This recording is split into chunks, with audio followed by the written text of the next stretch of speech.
Hello বন্ধুরা, তোমরা সবাই কেমন আছো? আশা করছি ভালো আছো। তো বন্ধুরা, আমাদের বাড়িতে কে এসছে চলো তোমাদেরকে দেখাই। সত্যি তোমরা দেখলে মানে ধাম হয়ে যাবে, ধাম। চলো তোমাদেরকে দেখাই।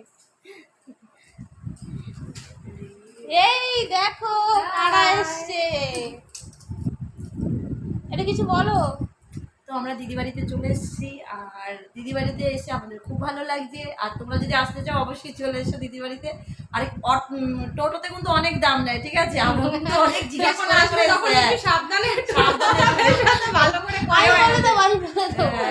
কেউ 50 চাইছে, তো কেউ 100 চাইছে, এরকম চাইছে। আর দিদির কিউট বেবি দেখো আজকে আমরা চলে এসেছি কোথায়, আমরা চলে এসেছি আরেকটা দিদির বাড়িতে। তো সত্যি আমি খুব খুশি হয়েছি যে দুই সাথী দিকে পেয়েছি। আর ভিডিওটি ভালো লাগলে টাটা। দিদি সবাই একসাথে চলে এসো, দিদি বলবো না,